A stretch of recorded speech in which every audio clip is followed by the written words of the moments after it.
Hello, ladies and gentlemen, and welcome back to another edition of the Flips and Kicks podcast. I'm your host, CroftyX23, and joining me again today is Brandon Wyatt. How you doing, man? I'm doing fantastic, bro. That's good to hear. Good. So the main portion of this video is going to be dedicated to a topic that me and Brandon both want to discuss, and that is the topic of Brandon, you're a fighter, and and wants to become a proper martial artist, fighting the UFC, Bellator, and everything along those lines. Whereas me, I'm an MMA fan, and I'm a big MMA guy, and I learn martial arts as well through kickboxing and bits of jiu-jitsu here and there whenever sessions are put on at my gym. But the issue is, I don't want to become a fighter. I don't want to be a UFC fighter or a Bellator fighter or anyone along those lines. And so we just want to talk about the dynamic of why I don't and why he does. So why don't you start off with why you want to become a fighter? Alright, so basically, this is like, I live and breathe fighting. Like, I think about it every single day. You know what I mean? Like, I know you do too, but a different way. But it's like, every day I'm like, trying to better myself, trying to better everything. A little kickboxing here, wrestling here. And I want to be the best at this because I feel like this is what I'm good at, and I want to stick with it. You know what I mean? And like, no one especially in my family, has ever pursued something like this. I'd be the first one in my family to actually like make it big like this. Yeah. And then be able to say like, I did this, and what I want to be more than anything is inspiration. You know what I mean? Like, I want people to look up and be like, wow, I want to be like that person. He did that by himself, and look at him now. He's the best of the best. But why do you need martial arts to become the best? You know what I mean? It's the only thing that I really I fell in love with martial arts. It started when I was 12 years old, and I loved it ever since. Like, I can't get enough of it. So why not? It doesn't matter. So why not just teach martial arts then? Why want to become a fighter? And so why I don't want to become a fighter is not that I don't have the drive and the dedication to become a fighter. I do. I think that if I put my mind to it, I can. It's just I don't like the aspect of being 50 years old and I can't remember what happened to me 2 seconds ago. I like the idea of having cauliflower ears and ending up like Muhammad Ali, when he got older. I don't want to wake up in the morning and, hurt my head feels bad. I don't want to have after every fight, and I don't want to have to go to the hospital with a busted ass tooth and brain damage. Wake up in the morning and not remember my kid's name or remember what I've got to do tomorrow. And then, of course, go through the fucking shit weight cuts that are essentially starving your body of what it needs. I love the training of martial arts, but fighting is too dangerous. And I love, like I said, I love martial arts, but I think to put your body on the line so badly takes an amount of dedication, and it deserves a lot of respect. But for me, it just takes away too much long term.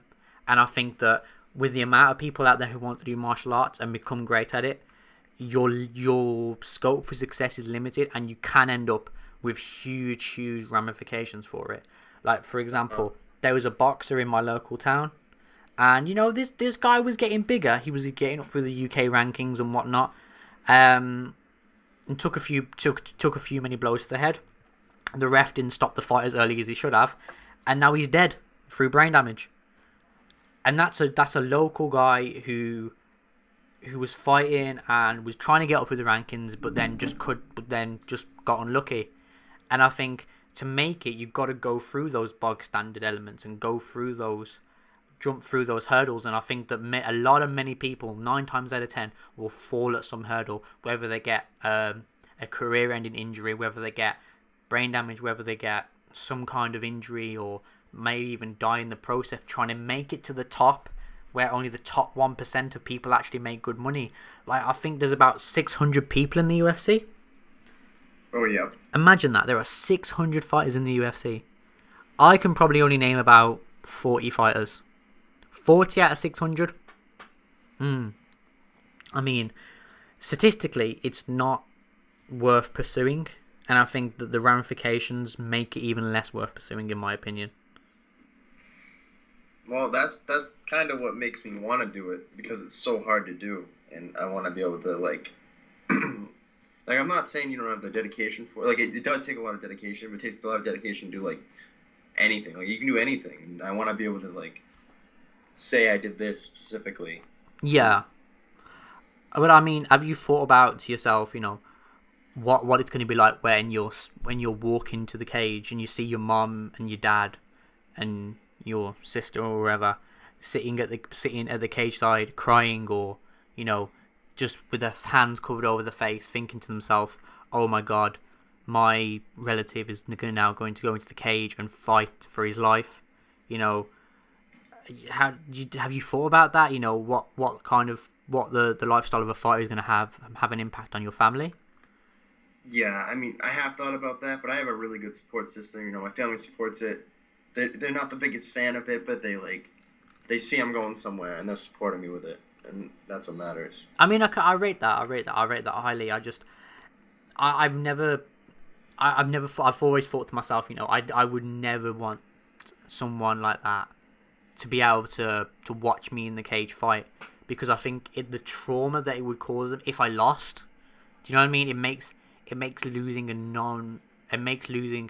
a situation that can't happen, but that it happens in fighting. Everyone loses. Everyone's gonna get concussed. Everyone's gonna get knocked out. And the issue with it again is, if you get knocked out, you get knocked out. And if you look, let's take Overeem for example. Getting knocked out is like trying to open a jar of pickles. Okay. And the first time you open a jar of pickles, it's really, really hard to open that jar of pickles. But after a bit of elbow grease, you kind of get it open, okay? Then you put the lid back on. Second time, a little bit easier, but it's still a bit tight. Third time, a little bit easier. Fourth time, a little bit easier. By the fifth and sixth time, it just pops off. Yeah? That's Alistair Overeem right now. When he was Ubereem, when he was on the steads, when he was in his younger days, he had a fucking iron chin. But now, it's glass. Exactly. And I think the issue is that duration of fighting is another issue. Like, how long would you want to fight for? Were you going to fight until you're financially stable, or are you going to fight until you have a legacy that's long lasting? But how do you level that out with, okay, I've been through 10 fights, 40 fights, 50 fights, and now I've got X amount of brain damage, I've got X amount of injuries, and I've now shortened my life by 10, 20 years. Was it worth it? I mean, I don't know. I just want to be, like you said, I like the whole legacy thing. I want to leave my legacy behind, but I'm going to know when I'm going to stop, when I have to stop. Look at Chuck Liddell. He's like 50, and he's like one of the most concussed. He's the most concussed he's ever been. Like, you could hear it in the way he talks now. Exactly. He's trying to get back in the ring. Like, I'm not going to do that. I'm going to know when to stop. I'm going to stop when it's time.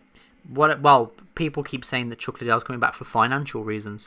What would happen if, say, for example, you didn't make it very well and you needed the money? Would you want to come back and fight then?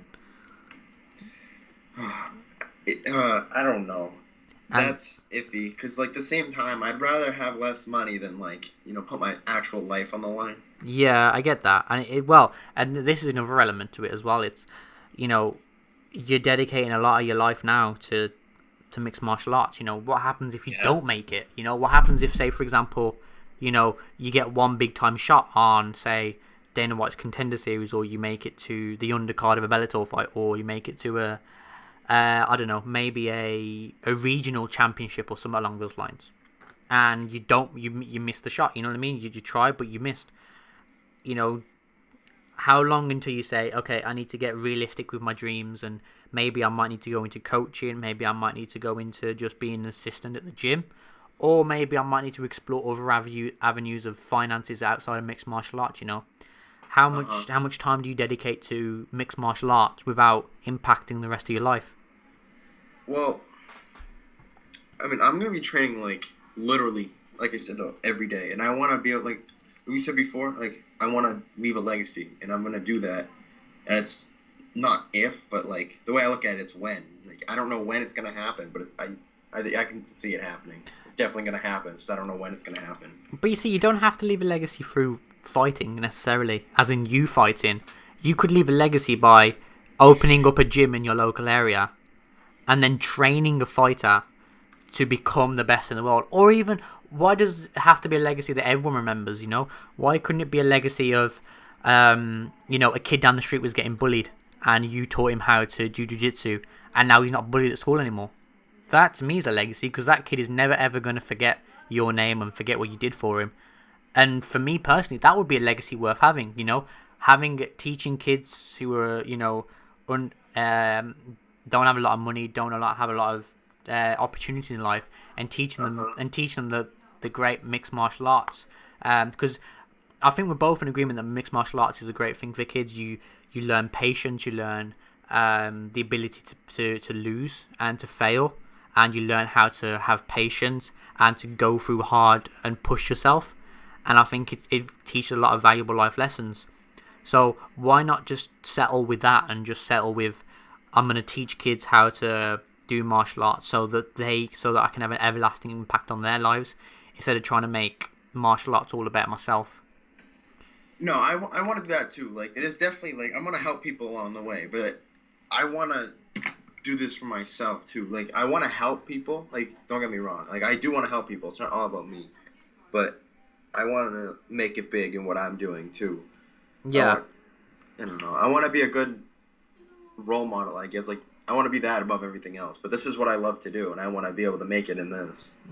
Yeah. So again, like, you know, what would you do if it didn't work out? You know, what would you still try and stay within martial arts, or would you try and, you know, look for avenues outside? You know, because are you gonna leave high school and, you know, you're just gonna do all your time doing martial arts and working part time on the side, or are you gonna try and look at other avenues of finances? You know, are you gonna learn how to do stock market trading? Are you gonna learn how to do online businesses or something like that? You know, to not only fund your training camps, fund your training, and your diet, of course, and everything like that, but as something to fall back on if it don't work. You know what I mean? I don't know. I feel like I'll find something. Like, I am finishing school, and once I'm done with school, I'm gonna work full time, and I'm gonna train. You know, after work or before work, whatever it takes. And I got a fight coming up. You know, gonna bust my ass for it, and I wanna, like, be able to prove that I'm staying in this game, and then I'm here to win. So you do have a fight coming up? I do not. Oh, I thought you said you had a fight coming up. Oh, no. I said if I do, like, I'll be training on time. Yeah. Of course, yeah. I mean, it's fair dues. Like, I'm not trying to discourage you. I was just wondering. We decided to have this discussion just because we're both at different ends of the spectrum. You know, perfect outcome for me would be to, you know, learn martial arts, become a black belt in kickboxing, and then maybe move to jiu-jitsu or something along those lines. And then I'd like to become an MMA journalist, be able to go to the fights, interview fighters, and be able to report on it. You know, because it makes looking at it from an analyst perspective ever so more interesting than having to stand in that ring and get kicked in the head for fucking money. Do you know what I mean? And because it doesn't seem like a job to me to stand on the outside and watch, because as a fan, I'm just doing what any fan could do, and that's reporting on what I hear and giving my opinion. It's just I couldn't stand sparring all the time for an actual fight. Like, I do sparring now, and sparring's fucking hard. Do you know what I mean? Like, yeah. You see people at gyms. I bet you see them as well, where they're cauliflowered ears. They're all fucked up. They've got cuts on the head, and, you know, I get that. Like, it's there, and that's part of the sport. You know what I mean? You don't get into fighting, and you don't like getting hit. You know what I mean? I just hate getting fucking hit, and I wouldn't want to get hit by someone after going through weight cuts and then hard training, putting my body to the absolute limit. Do you know what I mean? And I think it doesn't discourage me from fighting, because I'm still going to stick with martial arts, but it makes me not want to become a fighter, because it not only is very, very hard to be successful, but it takes too much of a toll on your body. Because how many people, like, I get the idea of what you're saying about how you got this much dedication and that whatever, and I respect that. But, you know, how many other people around the world are saying that? How many other people want to be the next Conor? How many people want to be the next Brock? How many people want to be the UFC champ of the world? How many people want to be the greatest of all time? And it just becomes statistically very, very unlikely, like, how many people are actually going to succeed. Because there can only be one UFC champ in a weight class. you know. And Yep. who wants to be number 5 or number 3 or be that guy who lost? Do you know what I mean? No one ever remembers the losers. Do you know what I mean? So Yeah. I think that's the issue here, that you know, it's very, very hard to become a fighter, and if you're not, and who's to say there's not someone better than you? You know what I mean? Uh-huh. So like, how would you take that on board then? You know, let's say you lose. Let's say you go 0-2 in your record, you know, and you realize that it's not going to work out as best as you think it. What would you try and do then? You know, are you going to stick at it and until you start to win, or are you Oh going to yeah, I'd stick at it. for how long? However long it takes. Or until what would be what's your end goal, kind of? What's the ultimate goal here? Well, I want to be the best of the best. That's like the ultimate goal. Yeah. Yeah. You know. I'm not too worried about the money and stuff. I'm not really chasing the money. Yeah. I mean, I rate the idea to be the best of all time, and again, it's a hard thing to do because it's not just about being the best of all time. It's being considered the greatest martial artist of all time, and that means having to be the best at everything. And you know, can you be the best at everything? Can you be able to sustain training and whatever else for as long as you can? Because let's say, for example, you know, you get some cunt in your sparring jiu-jitsu and he gets you in a heel hook and you tap and you don't let go and he breaks your ankle. That you're out on the sideline for 6-7 weeks. You know what I mean? Yeah. That's a hard fucking thing to come back from, man. Or let's say you do a Tony Ferguson where you're doing your first interview, or you're walking down the street and you fall and you tear a ligament in your leg or your knee or something along those lines. You know, how much damage do you think your body can take, and how much damage have you already taken? Because you're like a blue belt in jiu-jitsu now, yeah?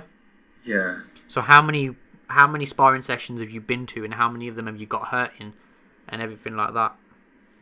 It's been 5 years. I haven't had a single injury at all. Besides some like scrapes and bruises, I haven't had a single injury. Yeah. Well, wait until you end up, you know, getting into full-on sparring sessions and getting into, you know, a lot of stand-up as well, because, you know, I'm still at the lower levels of kickboxing, and I can't tell you the amount of times I've come home with bruises and cuts on my knees and on my forehead and whatever else. You know what I mean? It's a hard thing to come at. You know what I mean? And it discourages a lot of people. It's just, you know, what makes you different from the rest? That's the thing. Motivation. Or that you can stick at it without trying to give up. Basically, yeah. Well, either way, man. I wish you all the best. Like, I'm not trying to discourage you from doing what you do and chasing your dreams, because I think that's. I mean, think about it. Every fighter ever has gone through the exact same thing where they've had to sit there and say to, like, you know, they've had people say you can't. They've had to come from nowhere. Do you know what I mean? Like, yeah, that's also why I want to do it. People are like, you can't do that. It was like, well, I want to do it, so I'm going to do it. Yeah, well, like, look at Ngannou. Ngannou was a homeless guy. You know what I mean? He wandered into a gym, and then 5 years later, he's the... Well, you know, we'll leave where he is now, but, you know, he got up there. He got there. So, it's possible. It's just highly improbable. And I think that... You know, especially if you don't spar right, you know, if you don't look after yourself properly, you know, you gotta have a good diet, you gotta be able to keep fit, and it's make or break in the sparring as well. You know, are you gonna spar right? Are you gonna spar like a meathead? Are you gonna be going in there first round, guns blazing, stand in the center and just stand and bang, or are you gonna be trying a bit more, you know, a bit more methodical in your approach to training, you know, your rest days, your recovery days, and all that kind of stuff. Well, you have to be methodical. You know what I mean? Like, you can't be, if you want to, like I said, you want to be like the best. You gotta have a plan. You gotta work with it. Yeah. Well, what's your plan right now? So, let's say, for example, right now you had to map out the next 5 to 10 years of your life. What would be the plan right now? Right now would be just to, like, train my ass off, work, get some cash so I can fund what I need to fund, and Yeah. then just train. Basically, I want to see where it takes me. So when you're looking to get your first fight? First fight, less than a year. In less than a year from now. Yes, sir. Yeah. And are you feeling confident in that first fight? You know, are you what? I'm confident now. I mean, what would happen if, say, for example, you know, there's a famous Mike Tyson quote that goes, you know, everyone's got a plan until they get punched in the head or punched in the face, for example. You know, how what do you think were you going to be feeling on like fight night and when you're about to walk out to the cage? You know, are you going to be able to deal with those pre-fight jitters and you know what happens if the first fight don't go your way and you get knocked out pretty bad and you start to doubt whether or not this is the right thing for you, whether you want to do this for the next 25 to 30 years of your life? I don't know. Like that, but I compete so like competing's really nothing to me. So like, especially as an amateur in MMA, that's not gonna be a problem at all. But the whole everyone is planning to get punched in the mouth. I don't know. I think I'll be fine because I get hit a lot, but at the same time, I'm pretty good at what I do, and I'm safe with it, and I know what to do to be safe. Yeah. So when the fight comes, it's not gonna be a problem at all. I'll be ready. Have you had a hard like sparring session in terms? Because I know you do jiu-jitsu. You know, have you had? I have we spar once a week, but I don't have hard sparring sessions that often. Yeah. So they're not good to do too often. I mean, have you had like a kickboxing sparring session or? Yeah, I've had a couple. How did they go? Pretty good. My striking has improved like dramatically. That's why I think I can stand and bang with someone. Yeah, like well, I mean, I'm not a world class kickboxer or anything, but I remember, you know, you were posting videos 6 months ago, and I was saying, dude, your right hand's dropped. You know, you're not rotating on your left leg a lot. I was sending you messages saying that, and now, you know, I see your videos, and you know, you've improved a lot. I'm not gonna say you haven't, because you have, and I'd say that, you know, you're not gonna be the best kickboxer because you're not a kickboxer primarily, are you? You're a jiu-jitsu guy. I don't plan on it. No. Exactly. You know what I mean? You're a kind of guy who would wear them down on the feet and then take them down to the ground and choke the bastards out. And I rate that. You know what I mean? And it's a hard thing to do. But that's the issue in mixed martial arts as well. Is how you're going to be able to combat all the different styles. You know, because you got jiu-jitsu versus wrestling. You got boxing versus kickboxing. You've got to be able to learn how to take someone down. And not only take them down, but control them on the ground, and then fight off your back, and then on the feet, you know, in the clinch, and then up against the cage, dealing with the elbows and the Muay Thai different styles. You know, how do you think you're going to be able to manage all the different styles if you were to become a fighter? I don't know, man. Like I'm pretty good off the cage. Like I love clinch. I love all that stuff. Like I said, I am a grappler. I prefer to choke people out, but I love to stand and bang with people. Yeah. I mean, this is one of the benefits of being an outside fighter, to be honest with you, because you can say, you know, you want to learn this, that, and the other, but for me, I've got all the time in the world to learn every martial arts under the sun, because I've got a longitude of forever. You know what I mean? As I can get my black belt in kickboxing in 8-9 years, maybe, then move to jiu-jitsu. Give me another 8-9 years. Move to, say, I don't know, maybe move away from martial arts. Maybe do like a Krav Maga, Greco-Roman, wrestling, or maybe just standard boxing. You know what I mean? And like I said, I would be down to do a few fights. You know, there's charities in the UK where you can do MMA fights for charity, and personally, I would be down to do those kind of fights. It's just I wouldn't want to have to put my body on the line to make money, because that's what it is. It's prize fighting. You're fighting for money, because if you lose, you don't get as much money as the guy who wins. So you've got to train 10 times as hard as the guy that you're facing, and also be lucky on the night, because you can be perfect in your preparation, but then if you can't handle the bright lights and the standing in the cage, you know, you're never going to get anywhere. Yeah. So how do you think you'd be able to cope with the, you know, the bright lights. You know, have you ever been in a situation like that before, where you've had to stand under the bright lights and kind of feel the pressure? Well, like I said, I do compete pretty regularly in Brazilian Jiu-Jitsu, but it's not to that level, obviously. Like, I'm working my way up there. I'm getting more competitions coming up, possibly a couple kickboxing competitions in the future. So I'm going to be competing a lot before I start actually, like, fighting. Yeah. Well, I mean, how old are you now? You what? I'm 17 and a half. I'm turning 18 in February. So that's when I'm going to start planning my fights. You still got plenty of time left. Like, it's not like you're getting on in your career. Like, you're at the very start, you know what I mean? Yeah. And you're in a good spot, you know? It's just that you've always got to consider... what I'd say to you is you've got to consider elements of other factors that could come into play that are outside of your control. Do you know what I mean?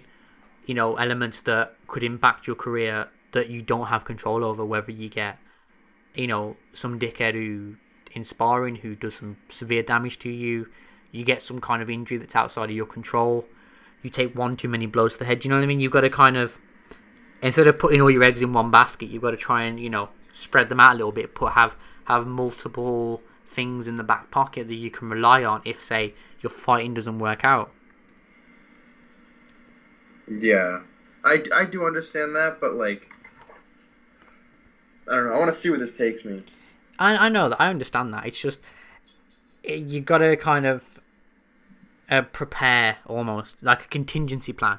There's a term in business called contingency plans, where if things don't go to plan, you have a backup plan almost. So what would be your backup plan if, say, you couldn't, let's say worst case scenario, you can't ever do martial arts ever again.